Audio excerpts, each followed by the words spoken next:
Donc, dès le moment où le ciel est ouvert à la Pentecôte, ça c'est pour nous, à la Pentecôte, le ciel s'est ouvert, tu n'as plus besoin d'avoir peur. Il faut accepter ce que le ciel contient.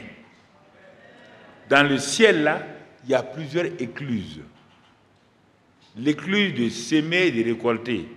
L'écluse de la dîme, elle se trouve dans le ciel ouvert.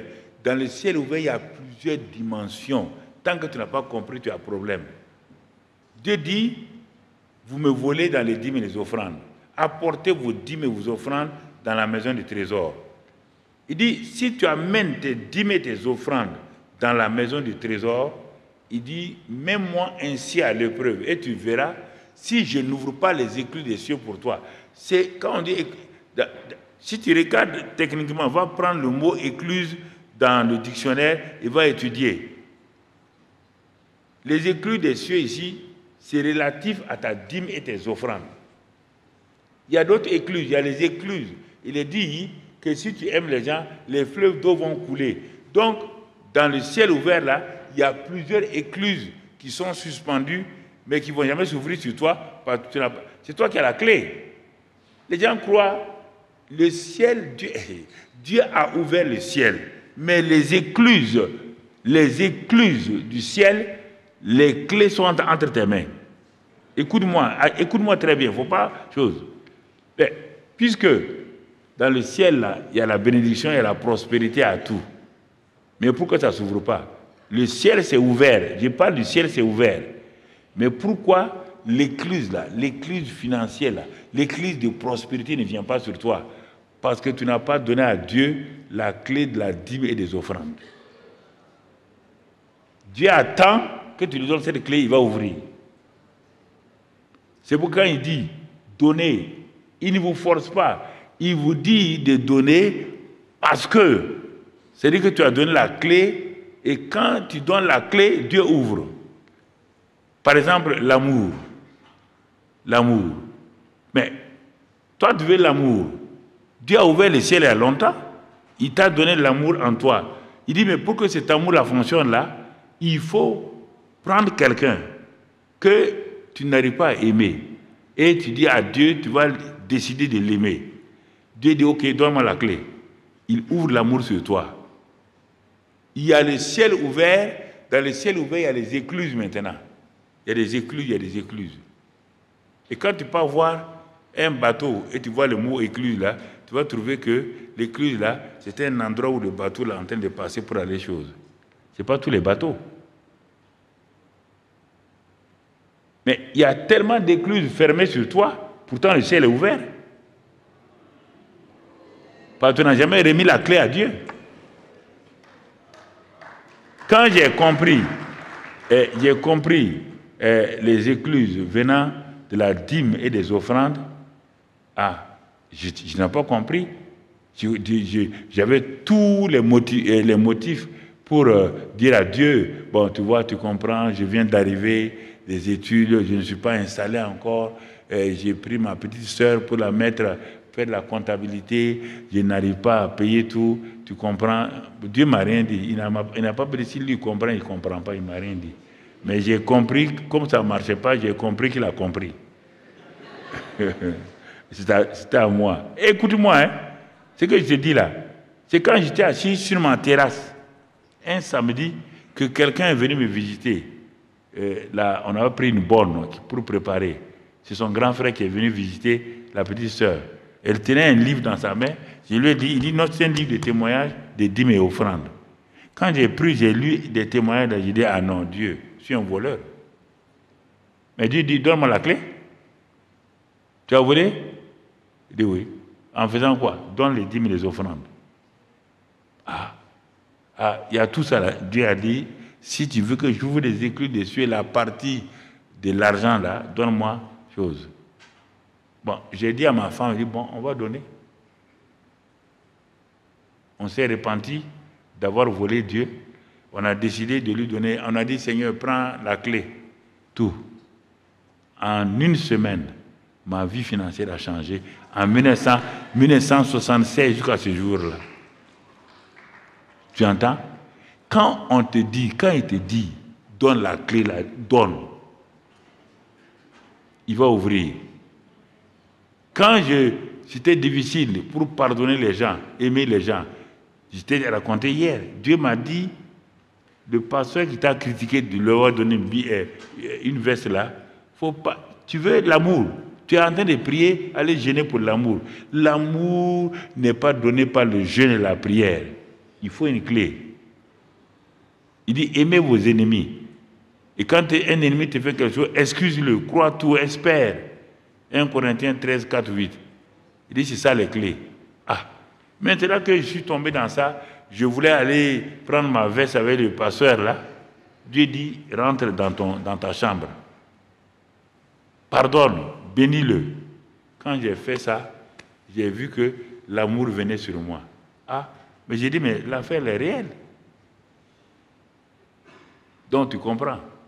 C'est tout ça le ciel ouvert. Quand tu comprends le ciel ouvert, mon ami, alors tu vas fonctionner. Ce que tu veux là, sa clé là avec toi. Mais si tu veux me dire non, si tu me dis non là, je t'amène à Matthieu 16. Matthieu 16, qu'est-ce qu'il dit? Jésus dit à Pierre, voici, je vous ai donné quoi? Je t'ai donné quoi?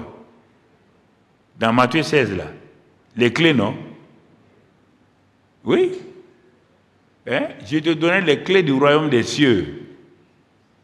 Ce que tu vas lier sur la terre sera lié dans les cieux. Ce que tu délieras sur la terre sera délié dans les cieux. Il t'a dit, regarde les clés là. On te dit qu'il va te donner les clés. Ça c'était avant que Jésus ne meure. Mais quand Jésus est mort là, les clés ont été transmises. Mais pourquoi tu ne les utilises pas? Non. Pourquoi tu ne les utilises pas? Les clés là, toi tu dis c'est quoi? C'est clés de quoi? Dans ta tête là, quand on dit qu'on t'a donné les clés là, toi tu parles depuis longtemps, c'est quelles clés? Tu n'as même pas réfléchi pour savoir quelles sont les clés qu'on t'a données. C'est ce que je suis en train de dire là. Mais il n'y a rien que tu ne peux pas aller prier, et puis dire à Dieu, il n'a qu'à ouvrir. Il dit, mais où sont les clés? Il te donne les clés. Donc, prends toutes les clés de la guérison. C'est entre nos mains. La guérison ne viendra pas automatiquement, mais c'est entre nos mains. Je donne la clé à Dieu. Maintenant, Dieu peut dire, bon, tu persévères, ça va se passer. La clé de la fécondité, c'est la même chose. Ah oui, ma femme est mon ami. Tu as donné la clé à Dieu. Dieu t'a dit, soyez fécond. Je te remets la clé. Maintenant, utilise-la pour ouvrir. Une femme, au début, là, je ne comprenais pas moi-même. Elle me harcelait. Ben, je suis marié à un musulman. Je n'ai pas d'enfant, ça fait maintenant des années. Ma belle famille a dit, bon, si, comme il est musulman, il peut marier 2, 3 femmes. Le monsieur a dit non, lui il est musulman, mais il aime sa femme, il ne veut pas 2 femmes, 3 femmes. Il ne veut pas bagarre dans sa famille. Bon, après il a dit, bon, comme les protestants l'ont pris, d'aller. Elle est venue dans notre église. Donc quand je l'ai rencontrée, c'était lors d'une prédication où ce jour-là j'ai été inspiré pour dire que toutes les femmes qui ont duré sans avoir des enfants, ils n'ont qu'à venir devant. On va voir cette année des bébés miracles. Donc, elles se sont avancées. Donc, j'ai posé les mains sur leur ventre pour proclamer sur leur ventre que l'utérus, les ovaires, les trompes sont en harmonie et que les spermes de leur mari sont en harmonie avec quelque chose. J'ai proclamé des bébés miracles comme cela. Mais après, la femme me cherchait, ah, mais pasteur, tu as parlé. Moi, je suis allé dire à mon mari que le pasteur a dit qu'on est enceinte. Mais si tu n'as pas dit comme ça, ce n'est pas moi qui t'ai enceinté. Il faut aller dire le pasteur a prié pour dire que tout ce qu'il a prié. Toi, tu ne peux pas dire comme ça là. Il va commencer à me soupçonner ici quelque part. Mais Dieu a fait grâce quand même. Bon, et quelque temps après, elle est tombée en grossesse. Et elle était contente, elle a dit à son mari et tout. Son mari est parti dire à ses parents, ouais, je vous ai dit que ma femme là, tant, patati patata. Bon, ça a continué. Un mois plus tard, la femme l'a vu ses menstrues. Elle a vu le sang. Je devais aller au bureau vers 9h. Je suis allé, ma secrétaire m'a dit, ah, pasteur, tu as un problème, hein? Il dit, quel problème? La femme, il y a une femme qui est venue ici, que tu lui as dit qu'elle est enceinte. Bon, or, elle n'est même pas allée avec son mari encore. On ne sait pas c'est quoi. Bon, il dit, qu'est-ce qu'elle a dit? Non, elle dit que tu lui as dit qu'elle est enceinte et qu'elle a dit à son mari a dit à sa belle-mère, tout le monde est content. Et maintenant, elle est venue ce matin, qu'elle s'est levée depuis avant-hier ou quand, elle a vu ses règles et tout. Donc, elle est venue se plaindre ici, elle t'a attendu et tout, mais elle a laissé un mot avec son adresse téléphonique. Il dit, ah bon, elle a vu ses règles. Hein. J'ai téléphoné. Dès qu'elle a su que c'est moi, elle a crié, pasteur, voilà, maintenant, j'ai dit, elle a commencé à crier. Il dit, mais il y a quoi? Parce que j'ai vu mes règles. Il dit, tu n'as qu'à voir tes compas.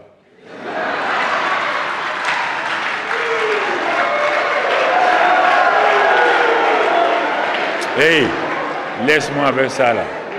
Elle dit, mais, pasteur, ce que je dis, ce n'est pas amusement. J'ai dit, madame, il n'y a pas seulement des règles que les enfants amènent. Il y a compas, il y a équerre, il y a double décimètre et tout. Tu n'as qu'à voir tout ça là, tu es enceinte. Laisse-moi, j'ai raccroché. Elle était fâchée.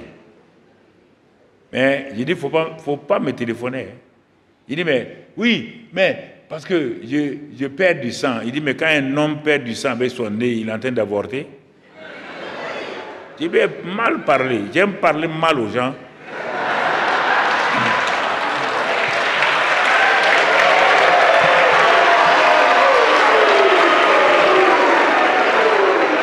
Non, c'est pour les réveiller. Quand j'ai dit tout ça là, elle est partie. Donc, 10 mois plus tard, j'ai dit que toutes celles qui ont eu des bébés miracles n'ont qu'à venir. Elle était là-dedans. J'ai attendu.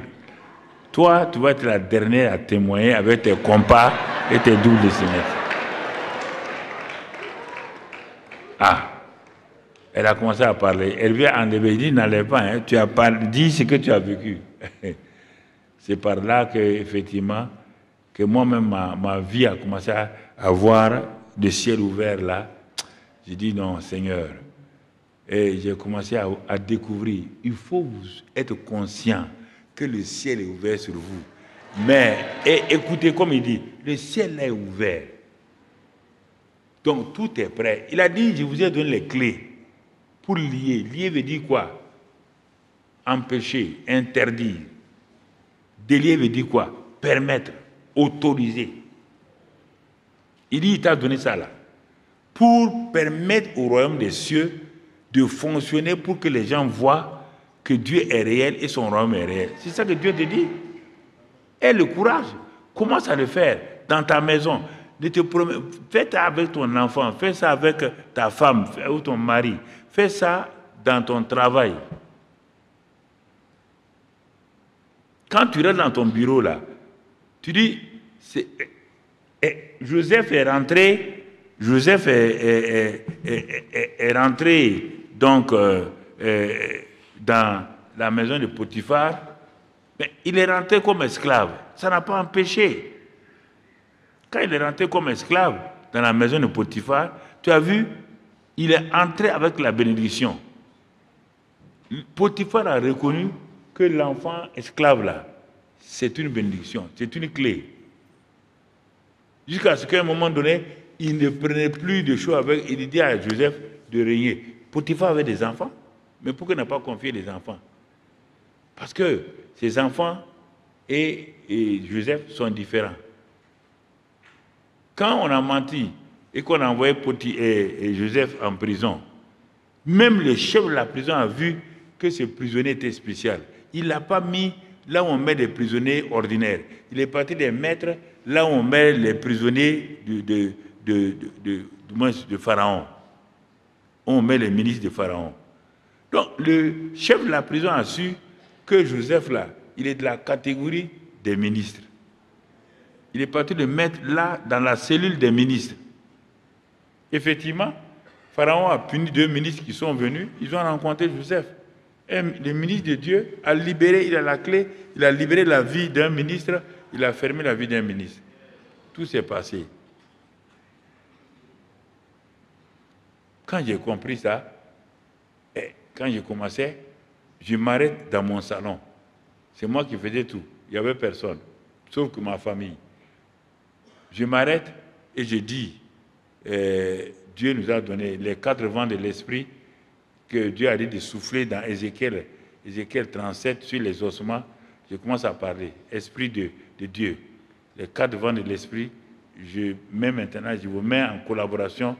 Je veux qu'à cette réunion-là, des gens viennent de l'Est, de l'Ouest, du Nord et du Sud de la ville de Ouaga. Je me levais, je nettoyais le salon, puisqu'il n'y avait pas de gens. Je ne laissais pas ma femme, les enfants, ils étaient petits. Je nettoyais et puis je proclamais ça. Bon, les gens viennent, on est 10, 12, 15, mais quand on a fini, je demande au nouveau là d'où ils viennent. Un qui me dit non, lui il vient de tel quartier, il dit c'est quel côté? Il dit ah, c'est l'Est, tout. Quand j'ai vu ça là, que ma bouche pouvait dénouer, j'ai continué à proclamer. 50 personnes, ils étaient là. 100 personnes, ils étaient là. 200 personnes. Dieu dit que ta bouche est une forme de clé aussi quand tu proclames. Jeunes gens, ne parle pas des choses négatives sur toi. Il dit que dans ta bouche là, il y a la mort et la vie. Il dit évite de manger. Et regarde ce qui est écrit dans la bouche des gens, il y a la mort et la vie. Mais si tu regardes, les gens meurent de quoi? Nourriture, la vie. C'est la nourriture qui nous crée des problèmes. Ça, c'est un. Et ensuite, les paroles. C'est les paroles qui ont créé la Première Guerre mondiale. C'est les paroles qui ont créé la Deuxième Guerre mondiale. C'est les paroles qui créent un divorce dans une famille. Donc, la bouche est importante. Ta bouche est le directeur commercial de ta vie.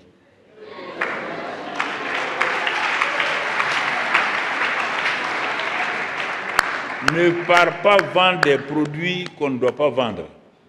Et n'achète pas des produits qu'on ne doit pas acheter.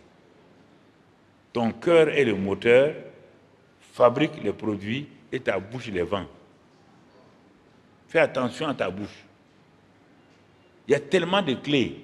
Non, il y a tellement de clés. Il faut bien voir. Et tu dis, on t'a donné les clés. Et la bouche est une de ces clés-là pour produire la mort et la vie. Donc fais attention à ta bouche.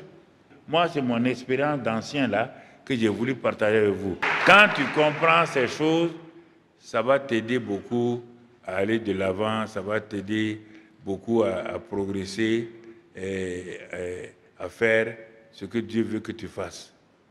Et tu vas comprendre la grâce de Dieu. Je vais prier pour que, simplement, chacun ait la révélation, écoute-moi, des clés que Dieu lui a remises. Quand vous aurez les révélations, la révélation des clés que Dieu vous a remises là, vous pourrez les utiliser facilement. Quand vous allez aller dans votre lieu de prière secret là, le Saint-Esprit va vous dire ce que tu es venu prier là, c'est cette clé là qu'il faut utiliser. C'est cette clé là que tu dois utiliser. C'est cette clé là que tu dois utiliser. Et non seulement pour toi, tu vas voir comment tu vas avancer personnellement, mais surtout, utilise ces clés-là pour faire du bien à tes frères et sœurs. Quand tu vas faire ça, ça va augmenter. Plus tu donnes, plus tu reçois. C'est important que vous compreniez ça. Dès le moment où Dieu donne à votre pasteur cette dimension, ça veut dire qu'il donne à l'Église aussi une dimension. Vous comprenez? Fais tes mains comme ça pour recevoir les clés qu'il va déposer. Il a déposé, mais comme tu n'es pas au courant, je te dis maintenant par la foi, mais Je vais prier simplement. Quand j'ai fini, tu dis je reçois. Ou j'ai reçu. Et va avec ça. Bon, technicien, après vous posez vos appareils pour ouvrir vos mains. Sinon vos mains seront vides. Hein? Voilà, ce n'est pas important la photo là. Ce qui est important, c'est vous-même. Excellent Père de grâce. Tu vois ces hommes et ces femmes devant toi et ceux qui sont sur les réseaux sociaux maintenant connectés à ce programme. Tu as dit que tu as donné les clés de lier, de délier pour que le royaume s'avance. Tu leur as donné ces clés à leur baptême du Saint-Esprit. Mais ils n'avaient pas compris. C'est pourquoi parfois ils sont frustrés parce qu'ils veulent l'utiliser eux-mêmes. Alors que toi, tu as ouvert le ciel et les écluses sont prêts dans tous les domaines pour laisser la pluie de la bénédiction descendre sur leur vie à tous égards. Ce matin, j'ai parlé de ça et le prophète a annoncé, a parlé, a confirmé. Je m'accorde avec l'apôtre Mohamed, avec le prophète Sérémé et donc Emmanuel et moi-même. Nous nous accordons ce matin, ce midi-là, pour dire, Père, quiconque est en connexion avec nous, ici, quiconque est en connexion avec ceux qui sont sur les réseaux sociaux, Père, que maintenant, sur la base de l'œuvre accomplie de Christ, ces clés-là soient activées dans leurs mains au nom de Jésus. Qu'à partir de maintenant, quand ils vont ouvrir leur bouche pour dire que telle clé est activée, que cela soit fait au nom de Christ Jésus. Que cela soit dans le domaine personnel, dans le domaine familial, dans le domaine professionnel ou ministériel, dans le domaine financier, que cela soit accompli au nom de Jésus. Cela soit dans la fécondité, cela soit accompli au nom de Jésus. Recevez cela au nom de Christ Jésus. Que cette réception étende sur toute votre vie au nom de Jésus. S'étende sur votre famille au nom de Jésus. S'étende sur votre pays au nom de Jésus. Que la grâce de Dieu soit vous visite de façon spécifique. Je proclame que tout ce qui a été stérile jusqu'à maintenant devient fécond. À tous les niveaux, ça devient fécond. Tout ce que Satan a bloqué, je débloque maintenant. Dans le nom de Christ Jésus. Et la pluie de l'abondance descend sur toi. La pluie de l'abondance descend sur toi. La pluie de l'abondance descend sur toi. Et ce que tu as pensé s'accomplit maintenant. Tu vas aller de l'avant et tu seras un instrument pour les autres. Et la grâce de Dieu sera sur toi puissamment. Reçois cette grâce-là. Marche avec cette grâce-là. Et rentre dans l'intimité de Dieu. Dans le nom de Jésus. Que tout ce qui était bloqué, tes enfants, est débloqué. Cette affaire est débloquée. Ce dossier en justice est débloqué en ta faveur. Partout où tu vas aller, le Seigneur t'accompagne. La grâce de Dieu t'accompagne. La bonté de Dieu t'accompagne. L'amour de Dieu t'accompagne. La victoire de Dieu t'accompagne. Le succès de Dieu t'accompagne. La prospérité t'accompagne. Le Seigneur t'accompagne avec ses bénédictions. Au nom de Jésus. Acclame le Seigneur.